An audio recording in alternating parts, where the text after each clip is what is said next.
Okay, good afternoon, Richard. Are you there? Hi, Herb. How you doing? I'm doing great. I realize I know you about 30 years. Did you know that? Well, 30 years goes by like 30 minutes these days. Yeah, 30 years. Wow, that's amazing. Because I was thinking about when you came to my house, actually, with Beverly. So that goes a long way. Anyway, I actually went and took a look at your bio.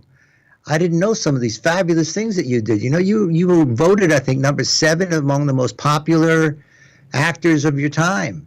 And that's no kidding. Yeah, you were. And I was a big fan of yours with Dr. Kildare. I know. I even saw the Thornboards and said, "What a nice location." Then I found out I was in Simi Valley. Yes.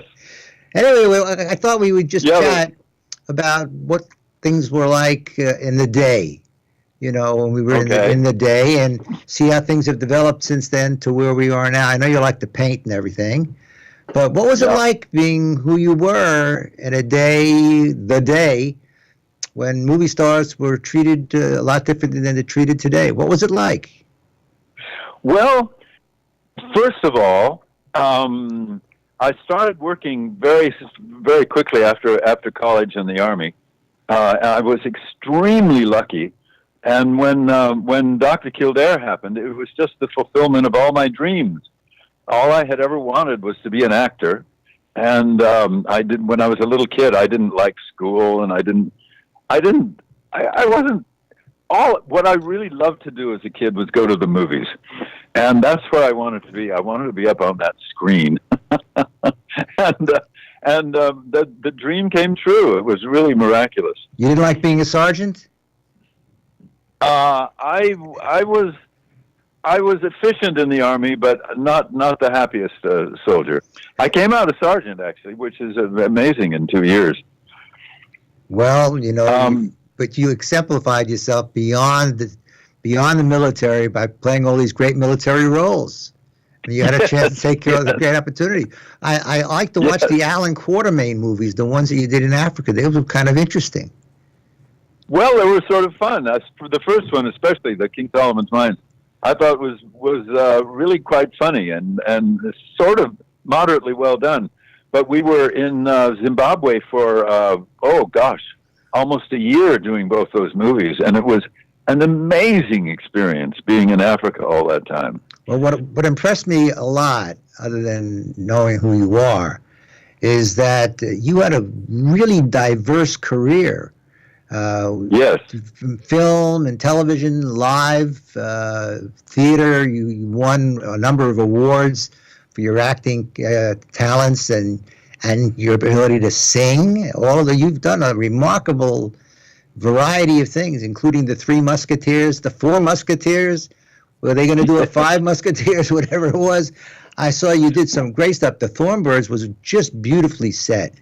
I mean, the scenery was really, really nice, and you were terrific in that. And Shogun, you ended up doing Shogun. Japan. I mean, that was awesome. You really, over your career, you really have done a lot of different things, and that's that's the fun of it, to do as many different kinds of things as possible. When I was in college, we had a wonderful theater director, and I think I got from her the fact that variety is the spice of life as an actor. And I was lucky enough to get a lot of variety. It's really been wonderful. Towering Inferno is one of Gary's favorite movies. Yeah, I love that movie where you sort of play the villain there, Mr. Chamberlain, a little bit. Which one are we talking about? Towering Inferno. Yeah, Towering Inferno. Oh, I was a real bastard in that. I was a very bad guy. And I actually got punched in the stomach by William Holden, and I deserved it. Yeah, that's one of my favorite movies of all time. Love that. But there's what really impressed me was the tremendous diversity. Yeah. You've done so many different things. I actually went to see you when you were in My Fair Lady. Oh, no kidding. You weren't you Henry Higgins?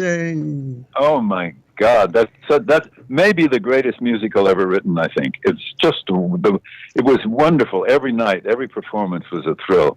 Yeah, like from Caesar to Brutus to My Fair Lady. I mean, talk about diversity. Yes. Yeah. So what you doing now that you're painting and doing other things? What's on your agenda? Well, I'm painting a bit. I'm traveling a lot. Last year, my God, I never got off a plane. It was just one thing after another.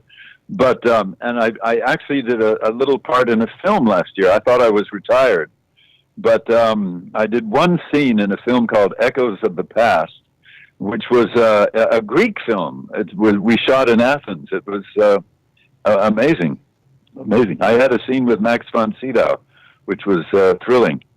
Great actor. Yeah, great. Oh, absolutely great. So you want to do another role? I have a script that I've been trying to sell for many years. No, I'm only kidding. I'm only kidding. But you got any plans? No. To work? No. A friend of mine, Martin Ribet, has written a wonderful musical, and we did a couple of workshops in New York very recently, and the reception was terrific. So if anything happens with that, I might do that. But apart from that, I don't have any. Actually, Shelley and I have listened to the CD because Martin gave it to us. Yes. Yes. And we've listened to it. It's got a wonderful Broadway sound to it. It's almost like Beauty and the Beast. It's got that nice. Oh, good. I loved it. In fact, Shelley keeps playing it over and over again. In fact, Oh, that's great. I even texted Martin to tell him, we think it's great. I want to be there for the opening night. It's a Broadway show. Me too. What's the name so we can get it a little promotion?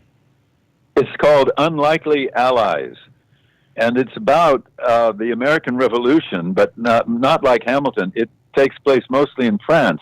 You know, we never would have won our independence without the help of the French, and the musical is about getting the French to help us in that fight. That's interesting. Nice music. That's cool. Well, Martin writes good stuff. Hey, Mr. Chamberlain, can I ask you one question? What would you tell somebody, because, we're in Hollywood and there's a lot of people that want to be actors and actresses and things like that. What would be the one bit of advice that you would tell somebody that was trying to break into being an actor or an actress? Well, it's the old cliche. If you can imagine doing anything else, do something else. But if you can't imagine doing anything else, then give it a try. It's a real gamble. Very few members of the actors' unions and things are actually working. So it's a gamble, but it can also be very, very thrilling and fulfilling. So if you can't do anything else or don't want to do anything else, then go ahead and give it a go. What was your favorite role? I don't know, you gave so many, but what was your favorite one if you had to go back retrospectively and say to yourself, I love that one the best? Which one would it have been? I think Shogun, as a television project, I'm probably most proud of Shogun. I think it was a wonderful, wonderful, wonderful production. And from a gorgeous, wonderful book by Clabel, and it was beautiful to look at and thrilling to see. As an acting experience, I think my favorite part was Thomas Mendip in a play called The Lady's Not for Burning, written by Christopher Fry. It's a play that's not done anymore, but we did it both in Chichester, England, and then again for PBS with Eileen Atkins, interestingly enough, playing the lady. And that was one of my favorite parts ever. It's just a brilliant play. Did you prefer the theater, TV, or movies? I like it all. I maybe feel most at home on the stage, but when you're acting in a film, when it's really cooking, it's almost as thrilling as being on stage. So I like it all. The problem with series television is it's shot so fast. The miniseries were wonderful because you had the luxury of time and production money and all that sort of thing. So I think the perfect medium for me was actually the miniseries. Was that like Thornbirds? Thornbirds, Shogun, Wallenberg, Centennial, all of those. So going back, you glad you did it? Boy, am I glad I did it. Oh, yes. Yes. No, it could have been something else. You could have been a plumber. Oh, you know? please. A plumber, an actor? Come on. I was so fortunate. I started working so quickly and stayed working for, 55 years, something like that. It was just miraculous. If you had to do it all over again, what would you have changed? This is like the Barbara Walters question. It sounds like it. Like Barbara Walters. I would have changed. Well, I don't know. Maybe I would have learned a little faster, but it was a very lengthy learning experience, really, about how to act and how to perform and how to live and all that sort of thing. I'm not sure I would change anything. Yeah. Why? I mean, Mr. Chamberlain, you had a great career. I mean, come on. I mean, it was fabulous. That's unbelievable. It was really fabulous. I was so lucky. Yeah. I was really amazingly fortunate. Well, after Dr. Kildare, did you think about going to medical school? No, I have the brains for it, to tell the truth. I have the brains to learn my lines and hit my marks, but I don't think I could. I don't think I could cut into somebody's abdomen and pull out their appendix. Well, I guess people get involved in things, and sometimes they adopt it because it was so enjoyable and so pleasurable. But I remember you doing those shows. You were great. Yes. You really, thank you. really played the part really well. I could believe you could cut into the abdomen. He played every part. Well, and I actually had the thrill of working with Raymond Massey, who was so wonderful to me. He was Dr. Gillespie in the Dr. Kildare show. Yeah. And we worked together week after week for 5 years, and he was just wonderful to me, absolutely, like another father. He was great. Of all the people that you worked with, these are really Barbara Walters questions kind of thing. Of all the people you worked with, did you have a favorite beside Raymond Massey? Oh, gosh, let me think. Dixie Carter. Dixie Carter. We did a play. Yeah, we did a play called Fathers and Sons, and I was Wild Bill Hickok, and she was Calamity Jane, and it was so fun working with her, and we had this amazing chemistry. She was great, but so many people. Eileen Atkins was thrilling to work with. These are all people you're maybe too young to remember. Well, I was thinking about that as I was driving down today. I was saying to myself, I, of course, have known of you for many years, but the people that are millennials, they don't know who Yogi Berra was, they know who you were.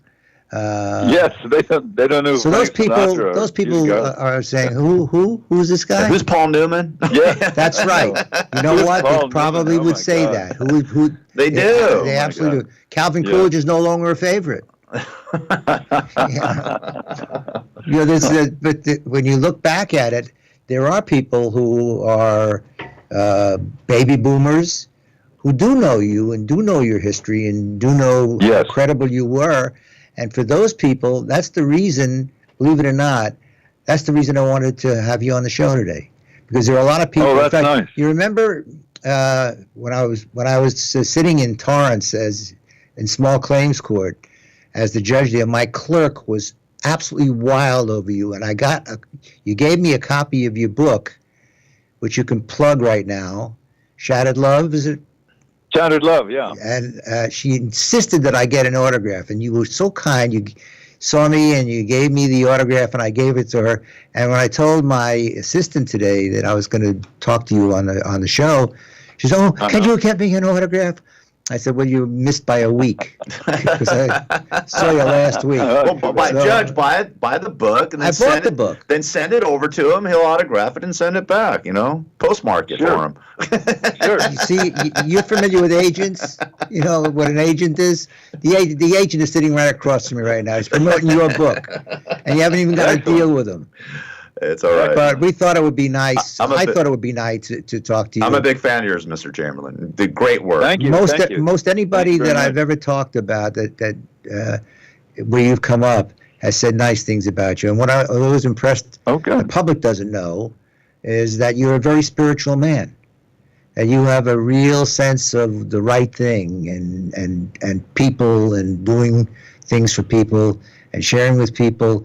you do it for the right reason, and that most people don't know that because it's nothing that people try to sell. It doesn't sell tickets. It doesn't sell anything. And the bottom line is that's who you are. And I thought it'd be nice for the folks out there in the audience to get a sense of who you really are. So thanks for taking the time to do the show today. Well, thank you. My pleasure. I'll send you the link so you can listen to it. Okay. See how the guy please do. So I could never be an actor. I couldn't flub the lines. Okay, well, anyway, thanks very much, Richard, and we'll talk to you again real soon. Okay, thanks, sir. Okay, bye. Bye-bye. See you later. Bye. Bye-bye. Thank you. That's awesome, Judge. It's a great interview. You know, he happens to be a terrific guy. Yeah. I mean, Great actor, too. we had mutual friends, and he's always been the gentleman.